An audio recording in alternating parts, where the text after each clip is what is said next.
Bro, you been watching these boys, man? I'll tell you what, it's like one night you go to the ultimate high, and then the next night they look like a lottery team. I don't get this team. I don't. There's a lot of reasons why, but we not. A lot of people don't want to talk about it, but there's some real reasons why, and that's why I love this show because I can exactly say exactly what's on my mind about it. Facts. So 100% facts. starting off, man. By the way, man, if you guys follow us at my Twitter at Coach Smooth 87, man, you'll see a bunch of content. You'll see behind the scenes. You'll see us chopping it up, man. Like we got some good content, bro. Like we are hardcore Maverick fans. Okay, we do not shoot Mm. the shit. We keep it a whole buck about everything. So, um, I'm the more emotional guy because I will turn up, and my sidekick this morning, the intellectual one, he'll have to calm my nerves a few times, man, because I be like up here about these. He got to kind of, That's but what we do. That's you're gonna what we get a do. lot of We that, feed. man. You're gonna get a lot of that. It's some fun content, man. We keep it funny, man, entertaining. Uh, appreciate you guys, like I said, for coming through. Please, I'm on my Twitter right now. I'm live on my Twitter. So, like I was saying, if I do see someone subscribe or they like our YouTube video, or just follow our page, I will shout them out on here live. So they're doing it right now. They're on Twitter right now, man. Coach Smooth 87. Mike G, if you got a Twitter account, if you got anything, any Instagram, anything like that, man, you want anybody to follow as far as your side of this content, let me know, big dog. Yeah, I'll send you over the information at Michael Jamalakis, Salt Lake City boy, but diehard Mavs fan here. There we go. Always, repping those boys wherever I go, and criticizing those boys wherever I go. So You that's got what it. true fans do. You got to criticize them too when they're acting up a little bit. You got to, man. They're our babies. So we got to Hmm. straighten them out. When it's time to get straightened out. But yeah, man. Ah, man. Just want to start off, dude, with Coach Arthur Reed. Coach Arthur Reed. The Coach Reed was I watched him as when I was a kid. He was the guy with the glasses. He had a sister named DW. They stayed in a nice home in a Pleasantville. And nothing was really going on where emotions was really carried over. You know what I'm saying? Hmm. They're very chill, mild mannered, hands in your pocket. You know what I'm saying? Just a quick smile, avoids any type of adversity, any type of conversation that has anything to do with what he needs to talk about. So yes, Mr. Arthur Reed, man, Coach Arthur Reed. How do you feel about him? You know, Coach Arthur Reed. I don't have too much history with Coach Arthur. That was a little before not before my time. It was during my time, but Never seen Arthur. Oh my God. no, I've seen Arthur. Don't get me wrong, I've seen Arthur, but Yeah. not in probably. Oh God, it's been probably 20 years since I've seen an episode of Arthur. Like I knew exactly who you're talking about. Like I got the reference, especially when you mentioned the sister DW. It was like, wait a second, I know exactly where this guy is going. You know, Oh man, don't worry. You're seeing it right now live in person, so don't worry. You're not you know missing out. what? Life lessons were, 100%. It was a generational change type of show Mhm. that taught you a lot about life, and kids nowadays would really benefit from some of the lessons that that show gave out for sure, rather than some of the other influencers that they're paying attention to right now. Is he the coach for us, man? uh you know Try to give him the benefit of the doubt. He has a lot of knowledge in this game, and he's one of the best point guards to ever play this game, which is perfect for our point guard, both our point guards. And he has the right mindset, but I feel like he kind of falls into what Coach Carlisle did. and settles with the same routine no matter what. Doesn't make adjustments, just relies on the same old offense, the same old defensive schemes, the same old story. And it's Luka dribbled the air out of the ball, scores, or he dishes it off for Tim Hardaway in the corner for a three, or a Derek Lively lob. That's the offense. On defense, running shooters off the line, people bailing out Luka on defense from time to time is the same story. And sometimes it works, sometimes it does, and a lot of times it doesn't. So I would not be opposed to a coaching change. I just don't know. The problem is, who would we get that would be better than Kidd? How I coach in my personal life, I coach stern, tough, aggressive. I've got kicked out a couple games in my 5 year, what I'm saying, because I'm passionate about what I do. I Sure. don't sit there and just let things happen over and over and over again to like, what am I doing? Why am I working here? Why am I, if I don't have the common sense to, let's stop the bleeding, or let's call a play that's gonna stop the bleeding, like, or something.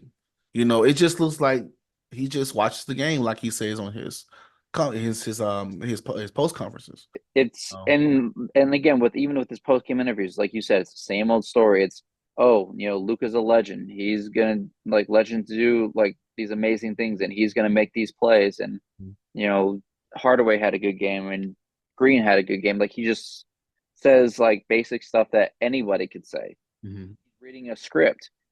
I mean, he doesn't make the adjustments, and I swear, like, the only smart timeouts he takes, ones where he's gonna have to use it or lose it anyway, like the 3 minute timeout. Yeah.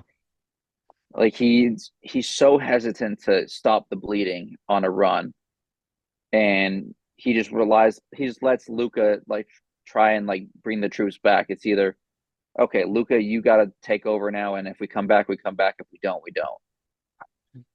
And he want credit for the wins. Bro, no. Yeah. Them wins those our wins damn near shouldn't even adjust to his win as a win and losses as a coach, because it ain't him that's doing it. It ain't him. It's really Mm. relying everything on Luka, everything. So for you to sit back as a coach and not do anything, it just pretty much, like you said, just watch, man, and not make adjustments, and um just throw Luke, not, because, but he don't throw him on the bus at all with anything. 'Cause No. I think that's a guilty conscience of him not throwing him on the bus, because he ain't doing shit. He know he's not probably being as good of a coach as he needs to be, you know. But Would you say he's almost afraid of Luka? I I don't Like, know. afraid to get mad at him? I don't know what, I was listening to Dana on Locked On Mavs the other day, and she's pretty good when she gets on there. I actually like her takes, and she said something that made me think too. She said that it's not him. He's just not built like that. He's he is who we see he is, and he's not going to change. So we can stop crying about it, pretty much. And she was like, some people are just, there's your Pete Carroll type of coach, and there's your Jason Kidd type of coach. I mean, look at the game last night, for example. We put up 148 points, but we give up 142. Mhm. Like, against the Hawks, we shouldn't be giving up 142 points. I don't care what defense is out there. The Hawks are not a great offensive team to put up 143 points. And J Kidd is like, yo, we get we're up six. Well, we were up 6 or 7, but no, I think we was up. I want to say 6, right Mm-hmm. before right before he went to the free throw line. No, actually, right before he shot the three. Like, why is Josh Green not following him? Why? Why are we not sending him to the free throw line? Right. Why chance this? Because if Tim Hardaway goes down there and missed them 2 free throws, and they figure out how to get a ball off and go into overtime, I'm gonna be hot. And that momentum would have probably ended up beating us last night. in overtime if that goes. Yeah, Do you feel like we are leaning on this rookie too much, man, right now, to the point where we're not going to go find a big man to help? Because we know Powell can't do it. right. Um, yes and no. Yes, we in a sense where we probably got the second best center in the draft Mhm. behind Wembanyama. And you could even argue, like, in certain cases, yeah, Wembanyama's a star. He can score 19 and 12 consistently, but Lively just does so much with what he has that he's just so valuable that any other team would have been happy to have that Mhm. him as their center. Like he is so valuable in a trade, like scenario that he be like we're trading to get like a DeJounte Murray type of player. Like Mhm. he has that much value right now, the way he's playing on both ends. But at the same time, no, because he fits in our system with Luka. Mhm. He needs a penetrating guard that will throw him those lobs. He can't post up on his own. He can't, dribble post and then like turn around and jump hook or, muscle somebody because he's tall, he's skinny, but he fits with Luka. So I think that we rely on him a lot because of that perfect fit. Mhm. If we got another center, it would push him to the bench, depending on who it is, like an Andre Drummond or a Clint Capella, something like that. I wish. So so if we got someone like that, yeah, he'd be pushed to the bench and he'd be affected in a way. But at the Mhm. same time, though, it to have that as your backup, that's a good problem to have. That's a fact. That's a It's a fact. very good. So And I think and I know and I can just feel from how his energy is on that court and how he is just in general. Um, I don't think he would even mind. I think some people will get upset going to the bench if they find somebody better. But I think he no, would enjoy, with not as much pressure it is to be out there at center and just kind of learn a little bit playing behind somebody who's already good. That'd be a perfect sure, spot for him. You know, absolutely. keep the injuries down, and then when he come in, he just loose and fresh and ready to just hop out the gym. You know, so yeah, I mean, I'll be down with it, man. But are we gonna get that guy? You know, is he more important than is do you let me ask you this, center or a wing? What's more important right now? Honestly, with the lack of true centers out there nowadays, I mean, how many true centers are there in the league right now? You have Wembanyama, you have let's see, Clint Capella in Atlanta. You have you can argue potentially Embiid in a sense, but he's even extended out to like the 3 point line. Mhm. There's maybe okay, Gobert and Towns, but so you maybe have a handful of centers in the league that are true centers where you need to have a big guy in the block at all times. Whereas everyone else plays those stretch fours like the Porzingises or the Towns or the Jokic or Giannis, I guess is the other one I was thinking of. But I would say a wing's more important right now in the way that the NBA is played. It's so stretched, spaced out right now that Us no, for us. yeah, we need a wing. I would say we need a wing at the trade deadline versus a center. I think if I had to pick somebody, like I really wanted Siakam. I really wanted Pascal Siakam. Mhm. But you bet to me that's betting on right now if you was to get him. Do you think we're ready right now? We grab him? Yeah, I do because we have a 2 point guards in their prime. Yes, I still think Kyrie's still in his prime, the way he's playing Mhm. when he's healthy. And obviously Luka is only 24 years old.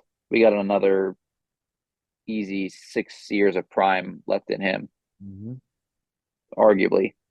And we have a center who's a rookie who's only going to get better.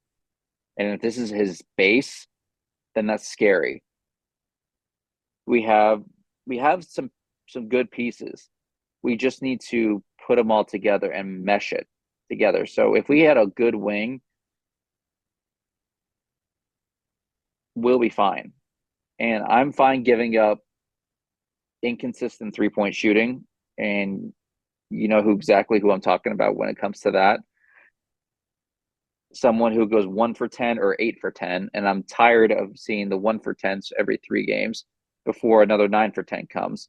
And I try to vouch for him so much, Mike. You have no idea. I be trying to vouch for this guy, but every time he's going to disappoint me. And I was like,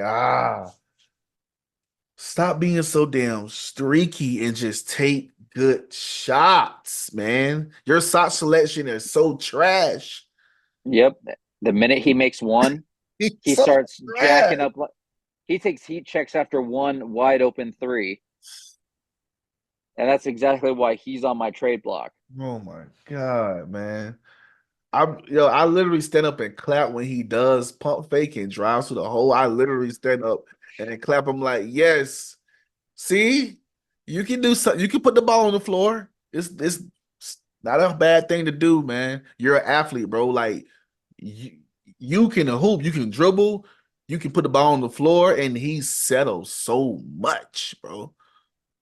He settles so much, bro. He can have probably 28 points a game off the bench if he Mm-hmm. just did, if he just drive more, and take better shots, bro. That's all I'm saying. Yeah, because defenders are gonna are gonna respect your jump shot. Yeah, They're gonna go up. And yeah. instead of side dribbling to the left and then jacking up a wild 3-point attempt, like you said, drive to the hole. And I appreciate that you know exactly who I'm talking about the Oh minute I my said inconsistent God, man. 3-point shooting. Oh man. So as we were saying earlier about the role players, your Maxey, your Harden, your Green, your Grant, and your Hardaway. I don't even want to count Seth because the way we disrespect him is Mm-hmm. mind blowing. So I can't even put Seth in the role players because he don't even play. Why do we sign him if he's gonna play 1 minute of the game in garbage time? Better shooter than Tim. I don't know, bro. I'm so, Solid defender, solid ball handler. Like he's got some attributes that we could use off the bench. and just a fresh hooper, Mm-hmm. and the freshest hooper on our team shoots shoots a better career percentage than his brother, who is the Yeah, king of threes. and that's a problem. Now I'll tell you who, in my opinion, was a godsend of a pickup. Oh, talk to me. I already know. Derek Jones Jr. I was not about to say him, but Really, I hear you. I get why you say it, but he's definitely not my godsend. and I'll tell you why he's mine because he is he can attack at all three levels. But he's a more and out defense. He's so long. He can guard any position, and he has just been he fits in our system. He fits perfectly in our system, and I love him off the bench. Mhm. He's your godsend. Heaven sent Mr. Dante Exum, Mr. Mr. Smartest player that I love to see because he plays so smart and his IQ on the game is so nice. He's so underrated as a player. He scored Oh, 16 100%. points a game, and at that time when Kyrie was gone for a while, he came in, bro, and smart shots. He drove the ball. He was a passer. He was a hustler, hustler. And man, if Grant Williams had what Dante got, bro, he'll be better. He'll be so much better, you know. I agree with you. And you know what? It's funny you mentioned him because I was literally about to mention him after Derek Jones Jr. I was like, two players that we have to keep like on lock, and he was one of them on the bench. I was like, he's not available for a trade right He's now. not. He He's was not. no, he's locked in. Like I was gonna mention him on my no trade clause, like Yeah. type of player. So I'm glad you mentioned him too, because especially last night. Last night, he when Luka was getting double teamed in the fourth quarter like crazy, and we'll go over Luka's game last night in a minute. But the minute the Hawks started doubling him, he started finding Dante in the corner, and he was just Knock it down. reliable. So reliable. He knock it down or he drives and he slams, bro. He don't try to go in soft. He's going in to score, you know, and that's what I love about him. He's a lot like Derrick Jones in a sense, Mhm. where he's long, he's smart on defense, he takes smart shots, and he tacks the rim. Yeah. Very similar players, maybe like little bit like not as lengthy, but very similar styles Yeah. right there. Yeah. Yeah, So I man. appreciate it. And this is people forget he was the fifth overall pick in his draft. Exactly. Exactly.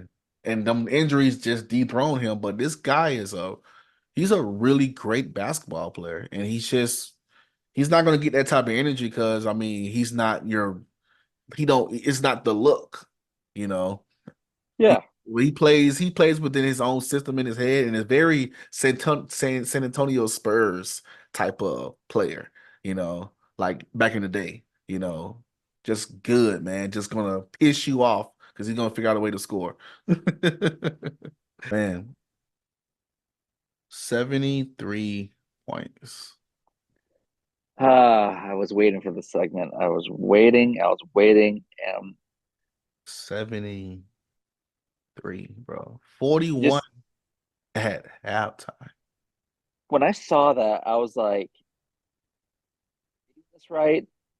He got 41 in the first half, and Bro, then turned on the game again in the second half, and I was like, oh, he's wasting no time. none, none. He has what did he put up in the third quarter? Did he have 19 in the Yeah, third or something like that? yeah, something Did like he that. get this? He got close to 20. I can't remember exactly what it was. I think he had no. I think he had He had a 16. So I lot. think he had 57 going into the fourth quarter, Yeah. and then he immediately got the 3-point play to get him to 60. Then the step back three, which was the crazy shot of the night in my opinion. That step back three in the fourth quarter Mhm. that put him at 63, and then it was just bam, basket after basket after Yeah. basket. I was like, when you see an NBA player put up 50, impressive. When you see a player put up 60, you're like, oh my God, like, what is this guy doing? Yeah. And then just this week alone, we've had two players now put up 70. Mhm. That's unheard of. It's not real. It's hey, like you're playing on easy on NBA 2K, Yeah. It's legit, yeah, it's video game numbers. Legit. legit. Might have been seeing overtime. And the only reason why I would have been okay, I would have been pissed, but I would have been okay if Luka gets that 81 on Kobe's anniversary. Which That's what I was gonna like. I probably would have cried. I would have cried too. It was like, man, if this game goes to overtime and he ties Kobe's 81, Yeah, but purposely does not eclipse it, just like stays at 81 to be there with Kobe, yeah, just to show that respect. yeah. That would have been amazing to see. But I'll Oh, take the on 70. a game winner, like on a game winner overtime. Like he got 78 and goes, it's just step back 81 on the game winner. That would have been crazy. It's such a unique number too. It's just the fourth highest scoring in NBA history behind, well, tied with Thompson and Wilt Chamberlain 73, then behind Wilt 78, Kobe's 81, and then Wilt's 100. Yeah. But Allegedly. only Allegedly. allegedly, yeah, only two. There's only footage on two of the top four. Yeah. So we don't know about Wilt's 100 or Wilt's 78. So who knows? But we can say for sure that we have seen Kobe's 81 on January 22nd, Hmm. 2006, and then Luka's obviously on January 26th. That The was only what a time to be alive, man. and Because the biggest question mark player for me this season is that, and when I say question mark, is I don't know how to feel about him. Maybe it's too early. I have mixed feelings about him right now. Grant Williams. I knew it. Knew it. I knew it. Yep. I don't know how to feel about this dude. I mean, some nights he's like, man, that was a steal, like we got him for. Like he's just great, but at the same time, though, like he's undersized. He can get bullied easily by some players in this league. And this fake persona is hilarious to me because I'm from Georgia, man. I'm from the South. I gotta feel, and I've been in the Navy. I gotta feel for who's the tough guy and who's not the tough guy. And Grant Williams doesn't strike me as a tough guy at all. I'm not saying I can go whoop his behind, but somebody when he's in his same tier of people, he ain't scared nobody, man. And out in real life, and it's a fake approach when you do it on the court. Cause, bro, I hear how you talk.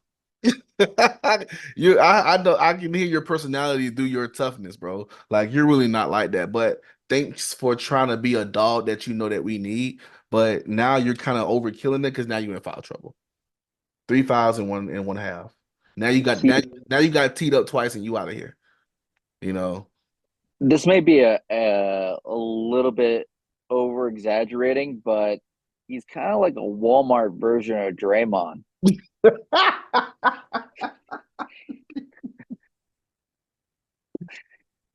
Oh man. Oh my God. Yes. It makes sense. The true value Draymond. Oh man.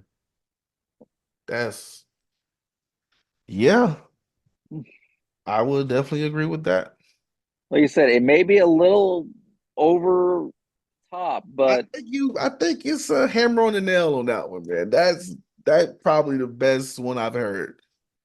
Yeah. I'm a Walmart Draymond Green. Oh man. That's going on the book tonight.